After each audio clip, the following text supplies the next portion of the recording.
Hola, ¿cómo andan? ¿Cómo están? Es viernes, así que eso ya sería suficiente festejo, pero además estamos de sobremesa y con un tema que ustedes saben que ha aparecido más de una vez en esta sobremesa.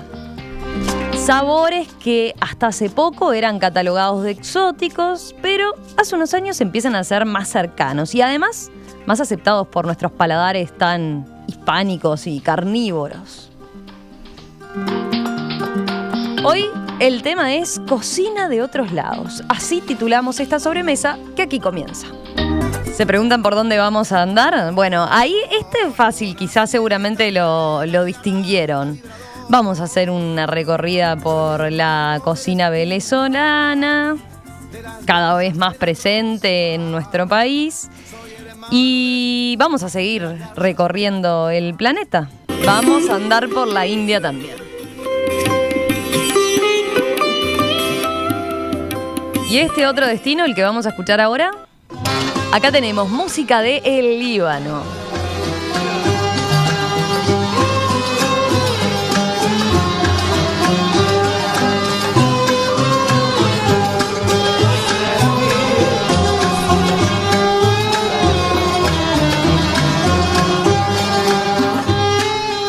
Por ahí va esta sobremesa de cocina de otros lares, Venezuela, Líbano, India.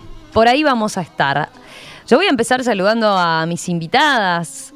Gracias Carmen, gracias Alex, gracias Suraya por acompañarnos. Ahora las presento formalmente a todas. Su sola presencia acá llena de sabores este diálogo.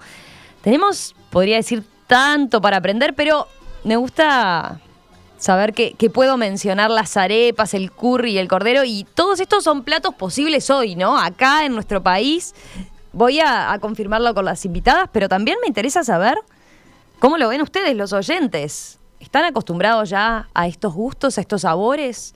¿Les gusta esto de indagar en estas cocinas que son tan distintas y a su vez que están cada vez tan integradas a nuestros propios gustos y preferencias?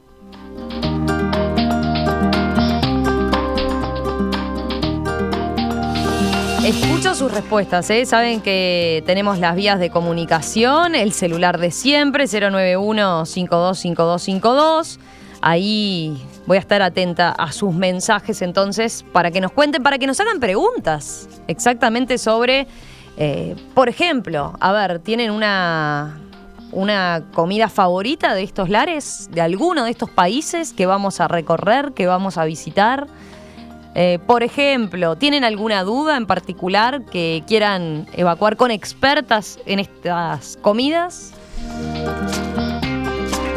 Además, como saben, nuestras invitadas no vinieron solas, vinieron con algunas sorpresitas, algunas recetas que siempre nos traen y que ustedes pueden visitar y recorrer aquí en las redes de Radio Mundo.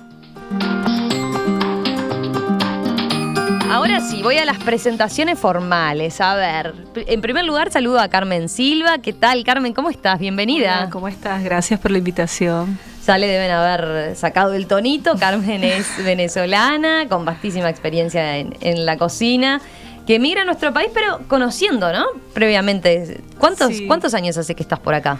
Hace un poco más de 3 años, pero ya conocía el país desde el 2008. Desde el 2008. Sí. Así que sabías a qué venías. No exactamente. No, de principio no. Sí, cocinar, porque lo he hecho desde siempre. Lo que sé hacer, pero no me imaginé que iba a empezar con algo así tan rápido. Bueno, Carmen es dueña y jefa de cocina en el restaurante Carmen Cocina y Café, aquí en Montevideo, en Punta Carretas, ¿no? No, bueno, sí, ahora no estamos haciendo un break, vamos a reinventarnos un poco, pero sí, ahí lo tenía el restaurante. Ah, bien, perfecto. Bueno, sigo con los saludos. Suraya Abud. Suri, como te dicen los amigos, gracias por acompañarnos. ¿Qué tal? ¿Cómo estás? Muy bien, muy a gusto estar aquí con estas vistas fantásticas. Bueno, muchas gracias, Suri, por acompañarnos. A ver, miro tu derrotero y está lleno de migraciones, idas y vueltas, ¿no? ¿Es algo que acompaña a veces a los libaneses? Sí, está claro que la población libanesa desde sus orígenes, ya con los fenicios, esta cosa de viajar, migrar, probar, construir en otros lugares y muchos retornar, en otros no. Y en mi caso, pues estuve viajando desde los 19 que me fui de Uruguay y estuve yendo por muchos lugares. Contanos tu recorrido, a ver, porque tú sos uruguaya, pero tenés abuelos libaneses de ambos lados de la familia, ¿no? Por todos lados. Y bueno, digamos que siempre desde pequeña metida en la colectividad libanesa, los encuentros con la colectividad, la comida. Yo estuve en un grupo de danza folclórica. Digamos que lo que conozco de Uruguay fue bailando dabke libanés, que es la danza folclórica. Y entonces siempre esta cosa de imaginarte el Líbano que te contaban. Y luego en el 99 viajé al Líbano por primera vez. Y luego en 2001 fui a Madrid a hacer una pasantía por 3 meses y me quedé a vivir casi 20 años. Y estando en España ya iba y venía mucho más seguido al Líbano. ¿Cuántos viajes llevas al Líbano? Como unos 20, por ahí.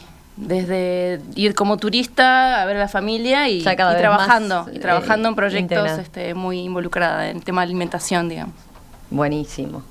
Bueno, tengo muchas cosas para preguntarte. En principio te agradezco. Viniste no solo con receta, ¿no? ¿Qué tenemos ahí? Bueno, aquí tenemos una bebida que es mi emprendimiento desde que estoy en Uruguay, que llegué hace un año, justo antes de la pandemia. Que todavía no lo hemos probado, pero damos fe. A ver, contanos de qué se trata el kéfir. Bueno, el kéfir de agua es una bebida probiótica, fermentada, que tiene un montón de propiedades buenas para la salud, con un montón de bacterias buenas, y te regenera, te hace bien, y nos lanzamos con este proyecto hace un año. Y estamos en eso, estamos burbujeando con el kéfir, digamos. Ya lo probaremos. Buenísimo. Bueno, y saludo también por último a Alex Magariños, chef, amante de la cocina india y de la peruana también, de las dos. Peruana y tailandesa. ¿Tailandesa también? Sí, tailandesa. Bueno, también. ¿cómo hago, Alex, entonces? Pero, a ver, de India, además, te atrapa, digamos, toda su filosofía, ¿no? Todo. India es mi primer amor. La peruana es mi amante y Tailandia es el segundo amante. En orden de llegada, además. En tu caso, ¿cómo es la vinculación con la cocina india? Empezó por el lado de la meditación, ¿no? ¿Espiritual? Sí, a ver, yo fui a un contanos. primer encuentro en la India, muy jovencita, eran 60.000 personas reunidas en un campo.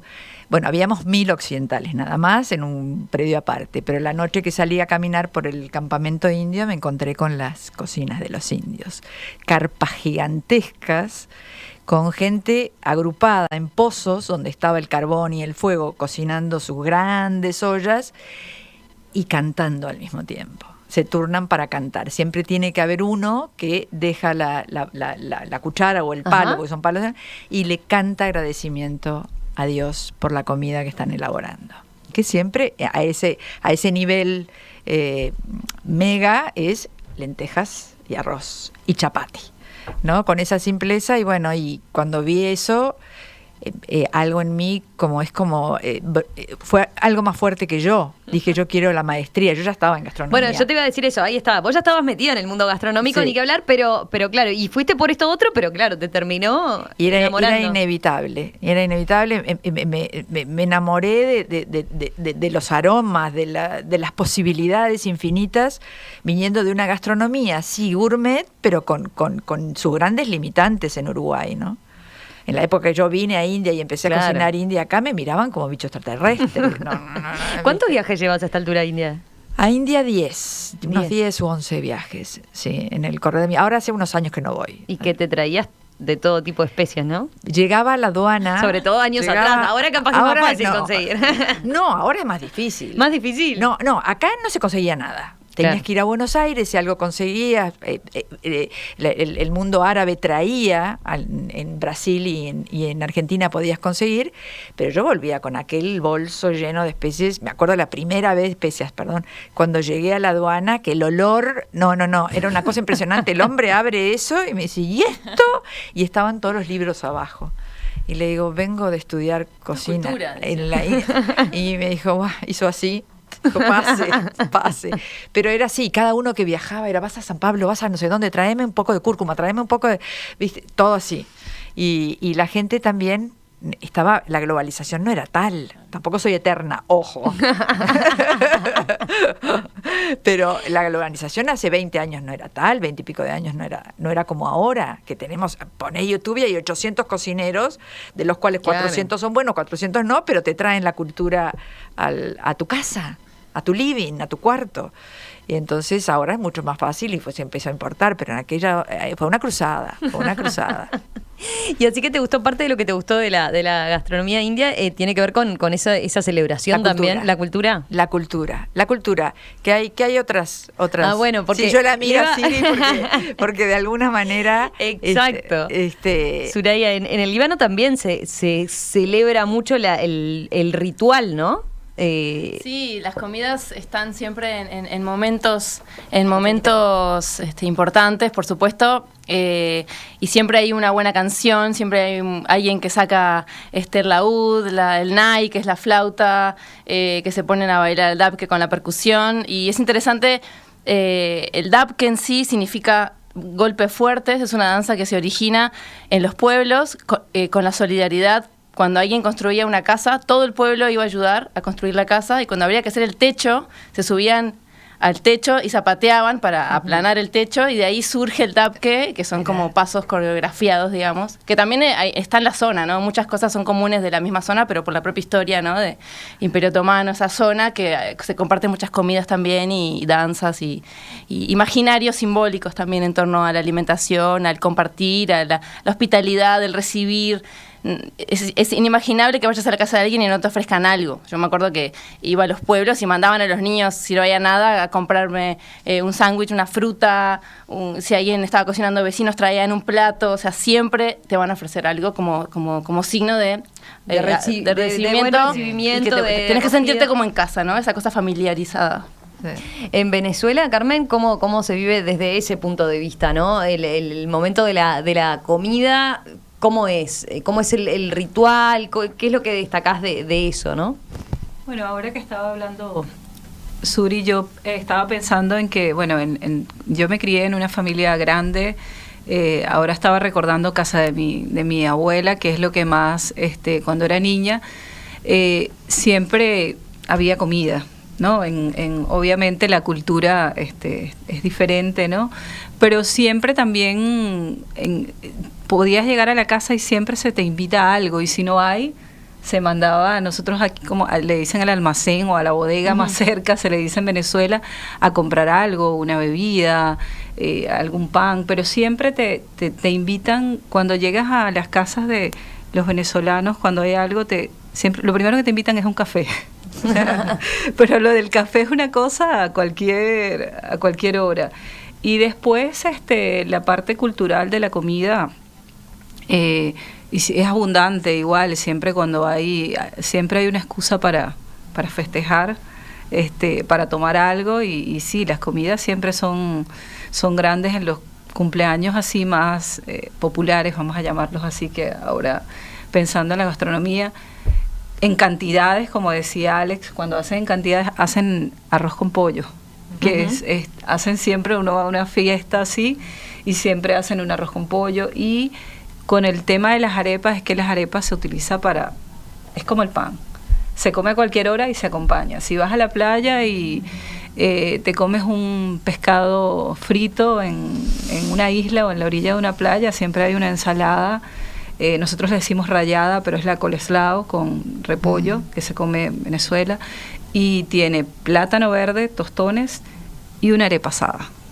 Una arepa a la plancha, a la parrilla. Y la reina pepiada. Y la reina pepiada, que bueno, es la más famosa. Es la receta, ¿no? Que nos trajiste para compartir. Sí, no traje la arepa porque no me dio el tiempo, se me complicó. Bueno, no estaba dentro de los requisitos. Pero con compartirlo como receta estaba bien. Sí. Pero ¿esa es la más característica? Es famosa. Es la más famosa, es como que la gente, y como creo que a los comensales como la que más le gusta, ¿no? Bueno, tiene pollo, tiene palta, que en Venezuela se le dice aguacate a la palta, y bueno, lleva un poco de mayonesa en lo particular, yo no le pongo porque a mí no me gusta, es algo mío, con la palta me parece suficiente, pero es como la más conocida, que bueno, la reina pepiada, que se hace reflejo a a las famosas reinas. A las mises. A las mises. Sí, hay una historia que una vez leí en internet, de tantas, que supuestamente era a una Miss, Duin era el apellido, ahora no me acuerdo el nombre, me lo olvidé, lo tenía en la mente y se me fue, pero después también leí una de un señor que tenía varias hijas y que tenía un local donde vendían todo tipo de arepas, y vino un caballero y le dijo a una de las hijas que parecía una reina, pero pepiada, como para decirle que estaba bastante bien, pues. Exultante. Sí, exultante. Entonces la historia es como que... leyendas varias. Sí, pero es una de las más famosas, sí. Muy bien. Pero qué bueno saber esto también de que en las tres culturas que nos están presentando, digamos, la gastronomía está tan presente también, ¿no? Y sobre todo cuando se trata del momento del encuentro, porque los uruguayos tendemos como a pensar en que, bueno, solo nosotros nos juntamos, ¿no? Con el asado, como que todo tiene que pasar por el asado, o el sanguchito. O el sanguchito, pero cuando nos juntamos está de por medio la comida. Bueno, no solo acá nos pasa, ¿no? Está claro que es en todas partes, o en buena parte por lo menos de los países que ustedes nos están presentando. A ver, ¿por dónde seguimos? Capaz que está bueno que ya nos cuenten una pincelada. Alex comentó algo, Carmen también, pero capaz que en tu caso, Duray, una pincelada más de la cocina del Líbano. ¿Qué la distingue? Desde chica, tú acá estabas acostumbrada a la cocina. Sí, eso es interesante porque ahí podemos hacer cuña a lo que es cómo se transforma la alimentación con las migraciones, ¿no? A ver. Yo cuando ¿cómo adaptaron fui creciendo en esta típica familia de origen libanés, entonces mi mamá siempre cocinaba las hojas de parra rellenas, que nos enseñaban cómo a elegir las hojas de parra de la casa de mi abuelo, que eran las más tiernas, las primeras que salían, y había toda una técnica para cocinarlas al vapor y que quedaran bien tiernas. Después, la ensalada al tabule, que es como lo más típico, que tiene mucho perejil. El kebbe, que yo mandé la receta. En mi casa no se hacían dulces porque había unas familias de señoras libanesas que ellas los hacían, entonces siempre se generaba esta cosa de hay que pedir los dulces. Pero, por ejemplo, 3, 4 platos, que luego cuando yo viajé al Líbano me di cuenta de que había una gran diferencia, ¿no? Entonces, ¿qué pasaba ahí? Por ejemplo, con el tabule, que es una ensalada que en el Líbano es un 90% de perejil, pues aquí 90% es una ensalada de perejil, que hay muy poquito trigo, el trigo burgul, que está en muchos platos libaneses, que también hace referencia a la historia, ¿no? Que es un tipo de trigo que llena mucho, y en épocas de hambruna pues se requería siempre se usaba con ese trigo. ¿Y qué pasaba? Claro, cuando vinieron los libaneses aquí, pues no encontraban a lo mejor hierbas frescas, se siguieron haciendo las berenjenas a la brasa porque obviamente no había horno, se seguían haciendo muchas conservas. Por ejemplo, esto había platos que, por ejemplo, yo no conocía en Uruguay y conocí en Líbano como altamente identitarios de la cocina libanesa, ¿no? Como por ejemplo el awarma, que es un cordero preservado en su grasa, que claro, en los pueblos de las montañas y en épocas previas a la electricidad generalizada en todas las casas, pues la gente tenía que tener estrategias de supervivencia y para poder conservar el alimento la mayor cantidad de tiempo en el invierno, ¿no? Y pueblos aislados, o sea, pueblos que realmente no se enteraban lo que pasaba un pueblo del otro. Y eso es muy interesante. En general, la comida libanesa puedo decir que tiene una gran variedad de platos, muy colorida, mucho producto fresco, muchas preparaciones de origen vegetal, que no necesariamente van con la etiqueta de lo vegetariano, porque hablamos que en esas épocas carnear un animal o tener proteína animal era un lujo, ¿no? O sea, tú tenías tus animales y los administrabas para todo el año, con este tipo de conservas, ¿no? Por ejemplo. Mucha ensalada fresca, y yo diría que uno de los sabores más típicos de la comida libanesa es lo ácido. O sea, se busca acidificar de muchas formas distintas, no solamente con el limón, que es lo que pensaríamos rápidamente. Se acidifica, a lo mejor se hace un jugo con la primera uva que sale, que es la uva que concentra toda la fuerza del invierno, que es una uva muy, muy, muy ácida. Se extrae el jugo de ese jugo de limón y se envasa, y con eso acidificas. O por ejemplo, se hacen muchas melazas, que son las melazas, es reducción de jugos de otras frutas también. Con la granada ácida se hace una reducción, se llama dipsermen, que con eso se le pone a la carne, se le pone a las ensaladas, se le pone al pescado, se pone a los huevos también. También se utiliza el sumac, que es una especia muy ácida también, que es como una flor roja silvestre que la dejan secar al sol y luego hacen un polvito y luego eso lo mezclan con otras especias que le da ese punto ácido, ¿no? Entonces, llama mucho la atención a lo mejor al paladar de otras culturas cuando van al Líbano y dicen, ¡ay, qué ácido todo! O, por ejemplo, mucho yogur natural, sin azúcar, que se deja secar en una bolsa y eso queda como una especie de queso untable que se llama labne y eso es para el desayuno. Los desayunos suelen ser salados, mucha verdura cruda en los desayunos, es muy sana la comida, mucha legumbre. Eso, mucha legumbre, mucho garbanzo, muchas habas. Esto de que te vas por las playas y por la costa y hay carritos donde te venden las habas crudas y las comes con limón y comino y sal, como el snack. Como cosas muy sanas. Y bueno, y además me parece interesante ese sabor ácido o incluso amargo que tiene una historia relacionada con la política y la economía de la zona, porque por ejemplo, cuando eran parte del Imperio Otomano, estaban bajo la presión del Imperio Otomano, venían los turcos y decían, bueno, te vengo a cobrar el impuesto de la cosecha. Entonces los libaneses, ¿qué hicieron? ¿Qué empezaron a hacer? Empezaron a cosechar cuando aún estaba verde. Las frutas, los frutos secos, las almendras verdes. Entonces, ese tipo de estrategia para no pagar desarrolló un hábito y un gusto en la cultura libanesa que aprecia ese tipo de sabor. Entonces, el día de hoy tú vas por las carreteras en el Líbano y te venden los racimos de los garbanzos recién cosechados, que la gente se los come así verdes, las almendras verdes. Bueno, eso es muy interesante ver cómo se van mezclando en la historia esas estrategias económicas, políticas, que todo tiene que ver, ¿no?, con la alimentación. La alimentación está atravesada y claro, y religiosas también, por supuesto. En el caso de la India, Alex. Y sí, todo el mundo piensa, sí, es cierto que el 80% de la población de cientos de millones de personas es vegetariana y que la vaca es sagrada, pero también, como decía Siri, eso empezó con la invasión mogol. Los brahmanes, que eran los jefes religiosos y políticos, dijeron hay que diferenciar a la población. Eran súper carnívoros los mogoles. La vaca sagrada. Y entonces a los locales se los diferenciaba, por eso había una razón política. Después empezaron las leyendas, los mitos, la glorificación de la vaca, pero tenía una razón político-religiosa, social. Entonces, bueno, sí, después les dimos un carisma religioso y súper esotérico y místico, pero empezó ahí, como una necesidad, y en muchos pueblos ha pasado eso, ¿no? Pero yendo a las características de la cocina, yo la escucho a ella y bueno, a mí me atrae, es un pendiente que tengo. Ahí Líbano es un pendiente que tengo. Ya no sé qué categoría.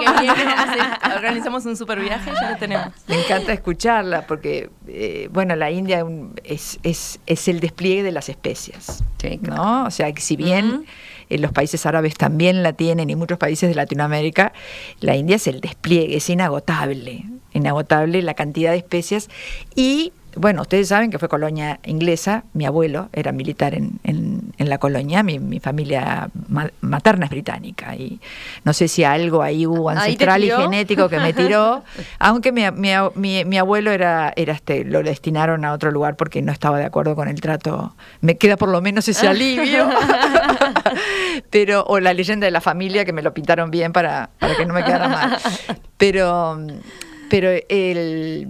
los ingleses que iban en la época de la colonia tenían sus cocineras que hacían los curry. Curry, que viene de la palabra kari, tamil, que es uno de los tantos dialectos que tiene la India, quiere decir comida de olla, comida en salsa. Entonces es K-A-R-I. De ahí los británicos iban destacados y tenían su cocinera de la India que les preparaba estos curries o curries, ¿no? Pero en la India no se agarraba la mezcla de curry, Sherwood o McCormack y se le ponía, no, cada especie tiene su tiempo de acuerdo a la semilla, de acuerdo al polvo, de acuerdo a una cantidad de factores y creaban ese curry, ya sea de cordero, ya sea de lentejas o lo que sea. Los británicos volvían y no se llevaban, algunos se los habrán llevado, pero no se llevaban a la cocinera y la cocinera les preparaba una mezclita de todo eso molida y ellos dijeron, ni cortos ni perezosos, y allí salió el curry que se vende a rolete en mezclas, pero en realidad originalmente, por eso yo me doy cuenta mucho cuando alguien sabe de comida india o no, cuando me dice voy a comer un pollo al curry, ya sé, está poniendo una mezcla. Cuando me dice voy a comer un curry de pollo, ya sé que va a ser el proceso de la semilla primero en contacto con la materia grasa, que por supuesto es el ghee, la manteca clarificada, altísimamente clarificada, no es el clarificado de los franceses, lleva mucho rato, donde se descarta toda la espuma y la caseína, ¿no? Toda la grasa saturada y la caseína, y se convierte en una materia grasa que es maravilloso. Yo la hago todo el tiempo y cocino con eso.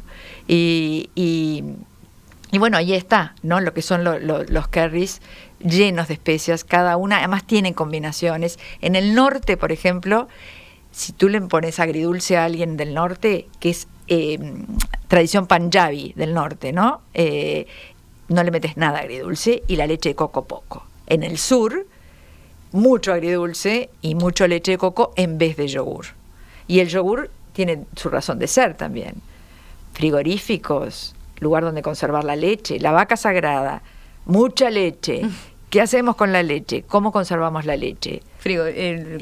La ricota y el yogur. Claro. Entonces hay muchas preparaciones que llevan yogur en el norte, en el sur es mucho más la leche de coco. ¿Qué platos típicos así tenés como en el top 5? Bueno, yo tuve la suerte de poder trabajar en la casa de un mahará. Ajá. Y también de compartir campamento con otras clases sociales, ¿no? Esto va muy ligado a la clase social. El 80% de la población, su dieta básica es el dal, que es la lenteja, que tienen 800 tipos de lenteja. Que hago el paréntesis que está la receta, la trajiste, ¿no? Sí. Perfecto. Mírenla ahora en las redes de Radio Mundo, ahí tienen todo el detalle. Que ese es el tarkadal. El tarkadal. Es el condimento con las especies aparte y después se le agrega a la lenteja. La dieta básica es chapati, arroz y lenteja. Esa es la dieta básica de la mayoría de la población. Cuando ya ascendés a otros niveles, bueno, ya empezás a comer cordero, ¿no? En las poblaciones no vegetarianas, los musulmanes comen cordero, la ricota. La ricota, el queso ricota casero, que se usa de muchas maneras. Y sí, lo que más me acuerdo es lo que se llama el panir, se llama la ricota. Y hay dos preparaciones que se llaman palak panir y matar panir, que uno es hecho con espinaca y cubos de ricota que se fríen en ghee. Y a ese curry de espinaca le agrego los cubos de ricota al final. Y si no, se hace de tomate y arvejas, muy especiado, y al final se le agregan los cubos de ricota fritos en ghee. Si querés achicar, por supuesto que muchas veces ahora achicamos el tema en la fritanga, como digo yo, y lo freímos en un aceite, o si no, doraditos o crudos. Y queda espectacular con esa mezcla de especias. ¿Cómo ves a los uruguayos adaptados ya han adaptado su paladar a la cocina india? ¿O qué tanto la conocen, no? Tú haces cada tanto cursos de cocina india.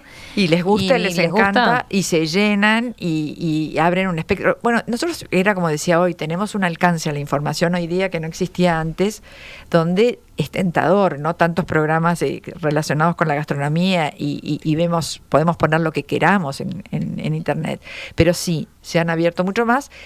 A veces en esa comida fusión se mete mucho la pata, ¿no? Porque, bueno, el cilantro está de moda, entonces vas y te aparece el alfajor Rogel con cilantro, no sé, y ya es como, te van a hacer El cilantro es riquísimo, discutido, la gente lo odia y lo ama, a mí me encanta, pero es como el perfume. Yo digo que las especias, en realidad las especias y estas cosas como el cilantro y todas estas cosas son como el perfume, un buen perfume. Uh-huh.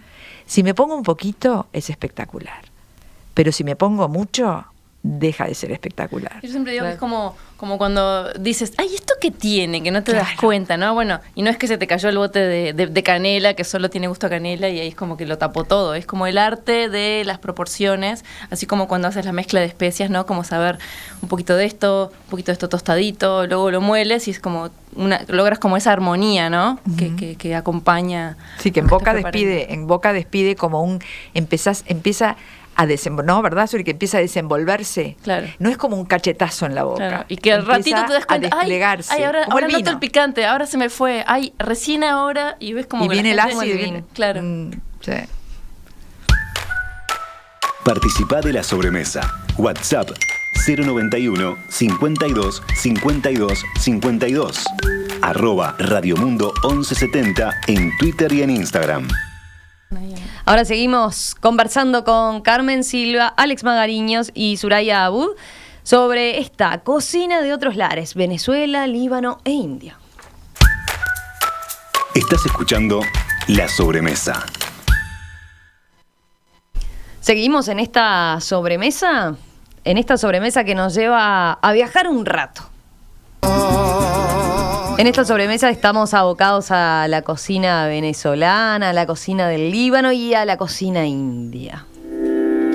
Estaba mirando los mensajes, Fabián, por ejemplo, dice: paren, che, que se me está haciendo agua a la boca. Después Washington dice: qué gran programa, amante de las especies, estoy encantado con las 3 invitadas, felicitaciones.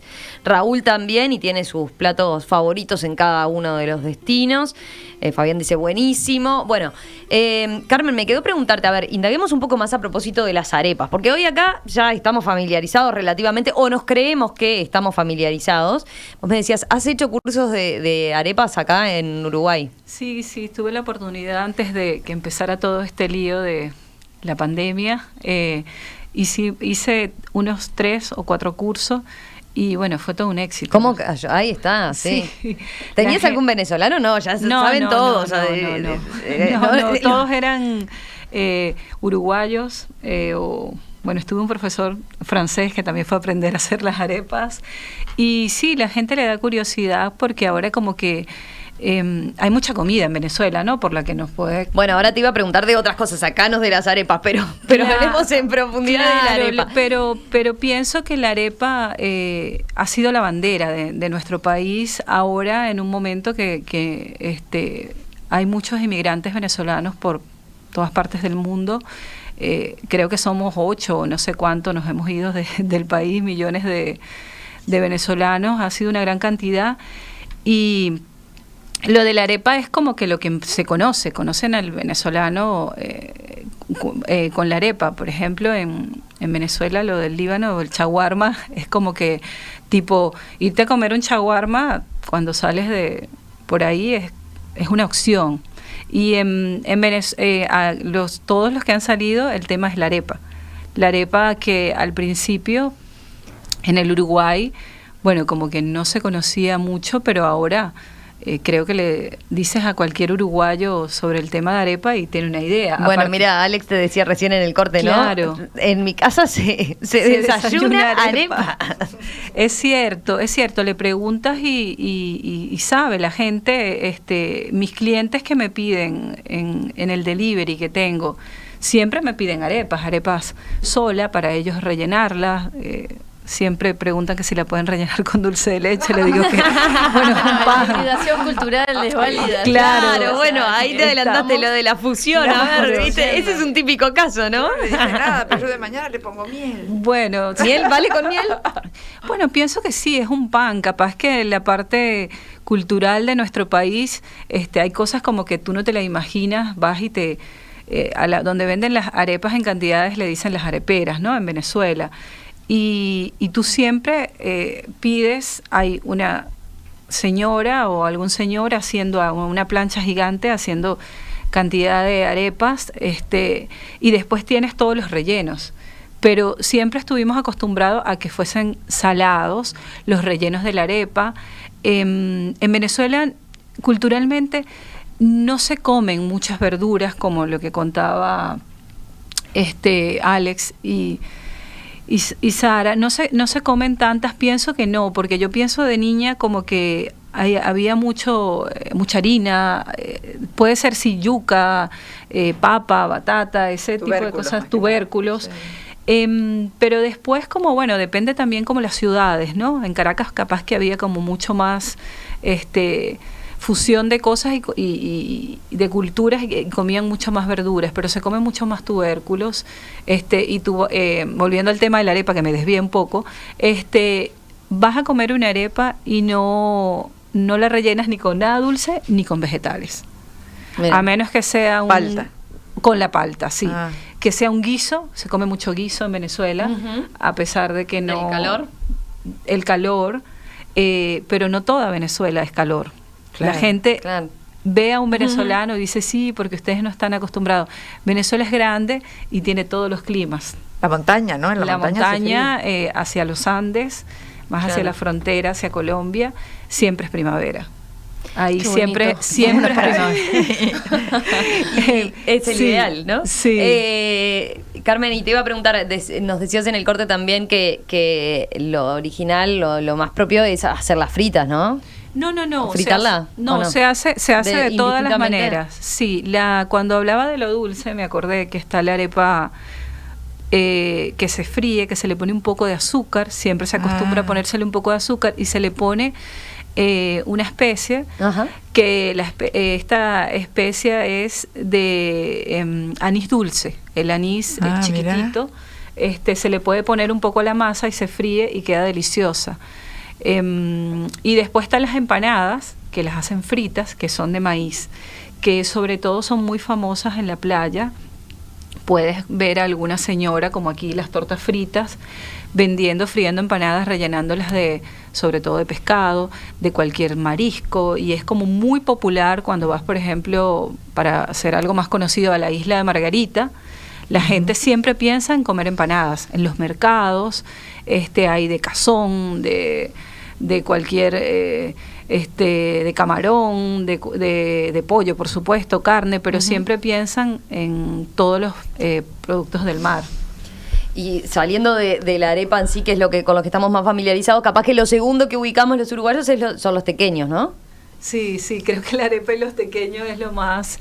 Mira, los tequeños son algo especial para todos los venezolanos, igual con la arepa, están como que casados, porque el tequeño no tiene clase social, ninguno. En una fiesta de cualquier venezolano no puede faltar el tequeño, porque siempre decimos, por ejemplo, que en un casamiento, no importa que sea muy grande, si no hay un tequeño, no hay casamiento, porque le gusta a los grandes. Bueno, ¿a quién no le gusta el queso con algo de masa? Creo que es una cosa que no te puedes resistir, y además lo puedes combinar con alguna mermelada de guayaba, con algún sirope de papelón, que es algo muy famoso en Venezuela. El papelón es como la melaza de la caña, que se saca todo ese jugo de la caña y luego se pone en calderos gigantes y se hace como una especie de miel, que después lo colocan en envases, porque es algo muy caliente, un azúcar muy caliente, y se convierte en un bloque riquísimo. Para nosotros es el papelón, hacemos jugo de papelón como un agua que se le pone limón, y también ese azúcar se usaba antes para endulzar, era como lo más saludable. Es como que el sabor de que lo venden del azúcar, nosotros decimos la azúcar negra, pero que aquí la traen algunas, no sé si de Brasil o de dónde, la Moscao, esa. Es exactamente muy parecido, es el sabor que... Claro, se evita el refinado, ¿no? Claro. Pero allá se hacen esos bloques y se envuelven como en hojas de plátano o algo así, los venden, es popular venderlos en el supermercado, en todos lados. Y después también el papelón se utiliza para hacer algo muy famoso en Venezuela que se llama el golfeado, que es como un rol, como los roll de canela, pero esa masa está rellena con el papelón, que después de tener ese proceso que se convierte en un bloque, se raya, se le agrega anís, ese anisito dulce, queso blanco venezolano, y se rellena con esa mezcla de dulce, como medio agridulce, entre el queso que se utiliza es como fresco, un queso fresco blanco, y con ese toque de esa especie y ese azúcar, y se hacen como unos roll que son muy ricos, y a nosotros amamos el golfeado. Todos los inmigrantes hacen golfeado, arepa, tequeño, y después están muchos platos de la fusión con la cocina española. Nos gusta mucho la parte agridulce, que llevan, casi todos nuestros platos llevan pasas, aceitunas, porque tenemos toda esa mezcla de que en Venezuela también hay mucha inmigración. El vino, utilizamos mucho vino tinto en nuestra comida, y toda esa, lo más famoso que se le coloca a la cocina venezolana es algo que es un ají que tenemos, que es dulce, que es el ají dulce, que no se consigue en ningún otro país, solo se da con ese, porque es parte de la tierra, en ese clima que tiene muchísimo olor y que en todas las casas se le coloca ají dulce. Es un ají chiquitito, como la forma parecida del rocoto de Perú, pero no es picante, es dulce, pero es mucho más chiquitito. Y el ají dulce es como el aroma de todas las casas y como esa identidad cuando haces un guiso o algún arroz o algún relleno para algo, en todas las casas le colocas ají dulce, pero que es algo que no se puede trasladar. Qué rico no. todo. Me dejó, se nos hace agua a la boca, pero con te el iba a preguntar- papelón. Acá hay otro tipo de papelón. Acá hacemos otro tipo de papelón. Te iba a preguntar, Carmen, con lo que tiene que ver con esos sabores que nos estás describiendo, ¿cómo te resultó la cocina uruguaya, la comida uruguaya cuando llegaste? Bueno, como estaban hablando las chicas, que en Venezuela también la cocina tiene mucho sabor. No estoy diciendo que la uruguaya no, por favor. Yo siempre pienso, bueno, que la cocina, por supuesto, es parte de la cultura de cada país, de la gastronomía. Y pienso que te vas buscando las cosas, te vas adaptando. Ahora se consiguen muchas cosas en todas partes y la gente empezó a traer sabores venezolanos como la harina pan, que ahora vas al supermercado y la encuentras. Y después fui como fusionando todo eso y la cocina uruguaya, lo que pasa es que mi esposo es uruguayo, nació acá, y entonces como que también me gustaba un poco esa parte de la gastronomía del Uruguay, y ahí como que mezclaba un poco todo eso cuando pensaba en cocinar para los uruguayos. Por ejemplo, lo primero que hice de Uruguay hace muchos años hice la pascualina. Porque a mi esposa le gusta mucho, entonces claro, como que tuve que... Plato típico nuestro, pero no es tan nuestro, no, pero fue no. como no. Pero bueno, nos lo hemos apoderado, así Sí, como... Tenemos una versión uruguaya muy buena. Ahí está. Claro. Ahí nos defendemos. Es italiana, ¿no? Sí, Italiana. Es italiana, Sí. pero bueno. Como que, en recuerdo que capaz que no es tan, ahora que está aquí hay uruguayas, no sé, sacaron una versión en un periódico en Venezuela, El Nacional, donde sacaban comidas de todos los países, y yo siempre fui muy como fan de coleccionar recetas y todo eso, y bueno, mi marido era uruguayo, tenía que es uruguayo, y había una parte de todo lo de la gastronomía del Uruguay. ¿Y qué nos representaba? Tenían por supuesto, la pascualina estaba, así que estaba el asado, el chivito, por Dios. El chivito, que es lo que tenemos nuestro. El chivito y el matambre aparecía, y otras cosas que ahora no. Matambre a la leche. Sí, no recuerdo, pero aparecía la pascualina, el postre chajá. Claro. El chajá, bueno, también otro es original. uno de mis postres favoritos y que lo hago. No sé si me queda tan bien como un uruguayo, pero bueno, lo intento. Pero toda esa parte de la gastronomía me parece, para mí, bueno, me encantan las partes de las carnes, sí me gustan los vegetales, pero el tema del asado me parece riquísimo. El chimichurri. Sí, me encanta. Mi suegro hacía siempre en Navidad canelones. Era en Venezuela, porque era inmigrante en Venezuela, mis suegros se fueron el 70 y algo a vivir. Mi esposo nació acá, pero se crió en Venezuela, así que es venezolano. Está adaptado, ya no tenías que cambiar tanto el gusto. Marido fusión. Sí. Ahí está, marido fusión. Hablando de eso, les iba a preguntar, ¿hay como dos tendencias o cómo lo ven? A ver, estamos en una mixtura constante por esto que se está dando de esta cocina más global, ¿no? El acceso que tenemos a las cocinas del mundo. O al revés, también las tradiciones y los sabores locales recuperan posiciones, como que hay cierto interés en reafirmar eso. ¿Cómo lo ven? Bueno, en antropología se ha llamado un poco la teoría de la nostalgia, en relación a esta invasión global hacia la homogeneización del sabor, o sea, de que te vas a cualquier país del mundo y puedes encontrar la misma comida. carente de particularismos culturales alimentarios, y eso ese vaciamiento de lo local ha llevado a que se vuelva a mirar más hacia adentro.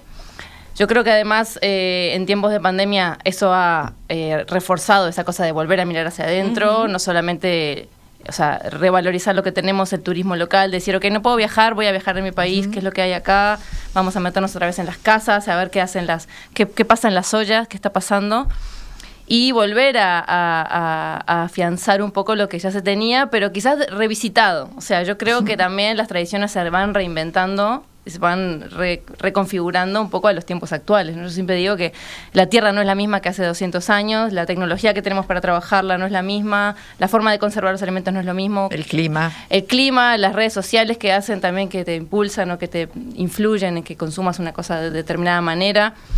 Y obviamente nuestros estilos de vida, o sea, cuánto dedicamos a la cocina, cuánto dedicamos a mostrar lo que comemos en redes, es muy fuerte también eso, ¿no? Y yo creo que es una conjugación constante entre lo nuestro o lo que pretendía ser nuestro, lo que queremos que sea nuestro de nuevo y que configuramos con las migraciones, con nuestros viajes, con haber vuelto o viajar o traerte algo y decir, me doy cuenta de que en realidad la pascualina, si le pongo esta especia que yo traje de otro lado, también, o sea, ¿por qué no?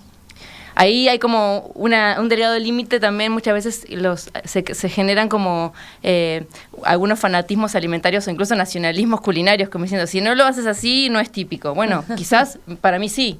Quizás para mí sí, ¿no? Y vas reconfigurando constantemente. En el Líbano, por ejemplo, hace unos 10, 15 años, se empezó a llevar el campo a la ciudad. O sea, Kamal Musawa, que abrió un mercado que se llama El Tayeb, que significa mercado sabroso, fue el primero en decir, ok, tenemos una gastronomía increíble, como gastronomía libanesa que se exporta a todo el mundo, que tiene esa fama mundial de cocina refinada, muy elaborada, muy exquisita, que en realidad no sabemos de dónde vienen las cosas, no sabemos cómo es la vida del agricultor que produce el trigo bulgur, por ejemplo, o qué es lo que pasa, todo lo que pasa entre que se produce y que llega al superrestaurante. Entonces se generó toda una dinámica de venta directa de agricultores a la gente de Beirut, y mismamente la gente de Beirut de alguna manera consume esos alimentos para sentirse más cerca del pueblo, que no les da tiempo a ir, que son conscientes que están perdiendo mucho conocimiento con eso. Entonces hay como un constante diálogo entre quiero volver a tener qué es lo que hace de mi cultura, o sea, cuáles son las características identitarias, culturales, alimentarias que hacen que yo me sienta de tal lugar, y qué es lo que puedo aportar y qué ha cambiado en mi vida y cómo lo voy reconfigurando, y bueno, y sentirte más conectado también con tus orígenes, por más que vayan cambiando, ¿no? Los viernes, después del mediodía, la sobremesa. Recuerden que estamos en YouTube, estamos por el canal de YouTube de En Perspectiva, ahí tienen la transmisión en video. No tenemos platos para mostrarles, pero sí pueden ver a nuestras invitadas y toda la explicación que nos están dando. Es otra cosa esto de vernos efectivamente en una sobremesa, ¿no? Es otra cosa. Alex, ¿vos cómo lo ves? ¿Cómo lo veo? Yo no puedo hablar de India en ese sentido, porque India es muy local, a pesar de tener, o sea, hay mucha población nativa, pero Uruguay no tiene población nativa, ¿no? Y entonces ahí nos vino como el amor a la camiseta, como digo yo, ¿no? Y se ha juntado un grupo de profesionales para rescatar lo más nativo que tenemos. Y están haciendo una gran labor de indagar y de investigación, cosa que no es fácil, porque no hay testimonios de lo que, y hay mucha leyenda alrededor. Pero bueno, están haciendo, no me incluyo, pero están haciendo un gran trabajo de investigación. Porque bueno, sí, te viene el amor a la camiseta. Yo digo, por ejemplo, el diente de león. ¿Ustedes saben lo que es el diente de león? ¿Lo ven en una ensalada en un restaurante? No, lo ves en la esquina. Está en el borde de los canteros, en la carretera, en todos lados. Está lleno de nutrientes. Me tocó hacer contá un poco más de qué es, porque creo que la gente no tiene idea, y cuando vi que nos contabas eso, que destacabas eso, me pareció interesantísimo. Bueno, a mí me tocó hacer un servicio de catering en la Sierra de Minas, y la señora salgo al jardín y estaba lleno de diente de león. Yo cada vez que hay lo agarro y lo llevo y lo pongo en la ensalada. Entonces, bueno, ¿y ensaladas de qué hacemos? Ensaladas de diente de león y le agregamos algunas cosas. Y allá salimos con la gente de la cocina a recoger el diente de león ahí mismo y armar la ensalada. Es un nutriente maravilloso. ¿Cómo lo identifican para...? Es como, la hoja es difícil de... Es como larga. Luego aquellas ademanes. La magia de la radio, tenés que imaginarlo. Sí, los que están solo con la radio se pierden claro, la aplicación en su hay que mirar conjunto. YouTube y nos ven haciendo todo tipo de señas, pero si lo ponen en Google, ¿no? Le dicen a la señora o el señor Google que se los muestre en una foto, es una hoja alargada, bien crocante, o sea, bien como... consistente así fuerte. Y como, ¿cómo le llamas a las? A ver, alguien que me ayude. Tiene como unas aristas medio puntiagudas, hojas larguitas y de arista, como si tuviera tallitos que salen para afuera y nace en racimo bien pegada a la raíz, al pasto, ¿no? Y es deliciosa, le da un sabor a la comida que yo a veces... ¿Parecido a algo? No. Tiene algo de rúcula, ¿no? Sí, parece un poco. O sea, el sabor, no la forma, el sí. sabor como guarda y cómo arma la ensalada cuando está recién cortado, ¿no? Te la deja súper como armadita y frondosa, no sé cómo decir la palabra. Entonces empezamos a ver ese tipo de cositas. Nos falta información, nos falta muchísima información de procesos de cocción que existían en el pasado, por ejemplo, y se está tratando de llegar a eso. Pero bueno, yo recomiendo ampliamente los hongos. Ahí tenemos a nuestro amigo Alejandro Sequeira, un crack que está recuperando y se recorre todo el país buscando distintos tipos de hongos, catalogando, tiene varias publicaciones, enseña, para que uno cuando encuentra uno sepa. No tenga miedo, claro, no tenga miedo, y hay muchos tipos de cocción. El hongo pasa de ser el hongo para el risotto, como a la parrilla, como en escabeche, y tenemos unos hongos maravillosos. Y luego todo este movimiento que hay, yo me encontré también con otro Uruguay, ¿no? De volver después de 20 años a Uruguay, es otro Uruguay. Se mira todo este movimiento que hay de los frutos nativos también. Está Laura Rosano, mucha gente que ha dedicado a buscar y a generar recetarios y nuevos platos con eso. También otra de las hierbas que se encuentran, hay un catalán que se llama Josep Pamies, que tiene un documental que se llama La comida que pisamos, muy interesante ese documental. La verdolaga, por ejemplo, que tiene un montón de propiedades anticolesterol, todo. También la ves ahí en las esquinas, primo hermano ahí, se estarán abrazando con el diente de león. Son marginados los dos. Lo vamos a encontrar hasta el Mercado Libre, ¿eh? ¿Sí? Sí. Y, por ejemplo, en el Líbano se come muchísimo la verdolaga, que se llama bale, o sea, la venden, o sea, imagínate salir por aquí a Montevideo, hacerte todo, ir con tu canastita y buscar un montón de hierbas y las puedes incluir en tus ensaladas en lo cotidiano. Es eso, es perder el miedo a conocer las plantas autóctonas que muchas veces están ahí. La hoja de parra que ustedes usan. La hoja de parra, fantástica. Yo la pongo en las ensaladas. Fantástica. Bueno, ese es otro sabor ácido que los libaneses lo ponen. La cortan finita para también, no solo la rellenan, sino también la cortan finita para darle ese sabor ácido a las ensaladas. Sí. En las ensaladas de la hoja de parra queda brutal. Una vez estaba en el campo unos amigos, se fueron todos a cabalgar, yo me quedé cocinando, agarré todas las hojas de la... Hiciste tu magia. Hice mi magia, comieron riquísimo y de repente viene el encargado del campo. campo. ¿Cómo las preparás? La lavé y como si fuera lechuga. Como si fuera lechuga bien condimentada. Y viene el encargado del campo, entra cuando estamos terminando de comer y dice que, ¿querés probar? Comimos... Yo fumigué la parra ayer. Bueno. Sobrevivimos todos. Perfecto. Sobrevivimos todos. Yo las había lavado, Los 1001 usos de la parra, fantástico.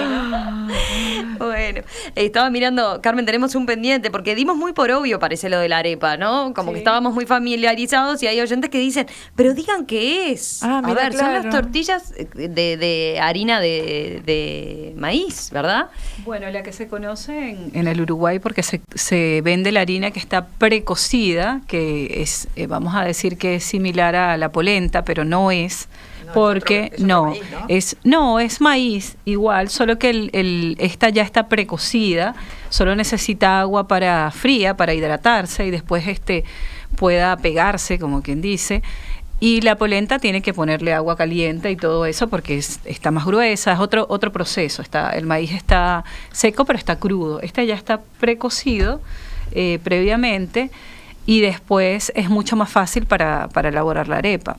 Eso es en la actualidad, porque Antiguamente en Venezuela, bueno, yo tuve la oportunidad de conocerlo porque mi madre hacía así, se le decía el maíz que se hacía en los campos y todo eso, que estaba el maíz pilado, le decían que era el maíz que después que estaba seco, servía y se ponían como unos morteros, allá es un pilón gigante, y ahí se pisaba ese maíz que ya estaba hervido, y se convertía en una masa y se hacía la arepa de manera más natural, ¿no? Que no tuvo todo ese proceso. Pero después hace una empresa muy conocida en Venezuela, que es la que ha llevado la harina pan y esa bandera del venezolano a muchas partes del mundo. Se hizo más fácil, apareció la harina pan, que es la marca más conocida, porque simplemente es harina de maíz, solo que pan es una marca que está, bien, claro. Así estamos haciéndole publicidad. Sí. Está precocido, se hidrata, que bueno, que tú tienes la receta. Eso, ahí está. Si quieren más detalles, si quieren aprender más de la arepa y de cómo hay que hacerla, claro, vean en la receta que repito, están en nuestro sitio. Y es un pancito que es nuestro, el pan que se hace de forma circular y aplanadita, se pone en una plancha, lo pueden hacer también en la parrilla, lo pueden hacer, la pueden sellar un poco en un sartén y después llevarla al horno y queda riquísima porque queda muy rica de esa manera, pero es con sal y agua. Después están los que le ponen queso, se puede hacer con saborizadas, con semillas, con zanahoria, hacer un jugo de zanahoria, en vez de ponerle agua le pones ese jugo, con espinaca, sí, se pueden hacer de muchas maneras la arepa, que es bueno, que ya saben que es lo más conocido, pero bueno, Venezuela es mucho más que arepas. Nos quedó para hablar del resto, para que nos saques claro, de lo que conocemos. Que arepas y reinas de belleza. Bueno, pero ya tenemos la excusa para que vuelvan al programa. En el caso de Alex, incluso te he quedado todos tus otros amantes, ¿no? Ay, sí, venís con el otro sombrero. Los tengo que traer a todos. Bueno, la verdad que les agradezco, Suray Aoud, Alex Magariños, Carmen Silva. Ha sido un placer tenerlas por acá. Nos despedimos probando. Vamos a degustar el kéfir. Vamos a tomar kéfir. A ver. Está pendiente ahí paradito el kéfir. Los que están en radio pues se tienen que imaginar. Bueno, imaginen, si no ahí lo estamos viendo. Pero en YouTube hay que agitarlo primero. Sí, bueno, un poquito darlo vuelta ahí. A integrar el fondo, porque en el fondo contanos más de la bebida del kéfir. Me encanta el envase, además. Bueno, además que reutilizamos, somos muy de reutilizar y entonces estamos con toda la economía circular. A ver si se acepta. Van a decir que estamos tomando vinito. Van a decir que estamos tomando vinito. Exacto. Y bueno, esto es una bebida que te regenera, te despeja. Vamos a poner un poquito, así, vamos pasando. Pásame los vasitos. Y lo pueden tomar en diferentes momentos del día. Lo pueden incluso mezclar con otras bebidas, con otros jugos. Está muy suave en realidad. Es fermentado, es un poquito ácido por la fermentación. Y en el proceso de fermentación se producen algunas burbujitas. Tampoco muchas, porque está bastante... A ver. No ponemos mucha azúcar, le ponemos mucha fruta también.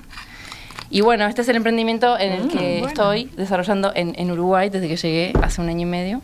Chin chin. Muy rico. Salud, chin, chin. Bueno, por los viajes y por que sigamos nutriéndonos. Por el encuentro. Por el encuentro y por viajar, aunque sea así, con el paladar y con los cuentos de ustedes y por acercarnos la cultura de estos lugares tan especiales. Sin duda nos sirve para integrarnos, para conocernos más culturalmente. Así que un placer, Gracias de vuelta a las 3. Gracias por la oportunidad. Gracias.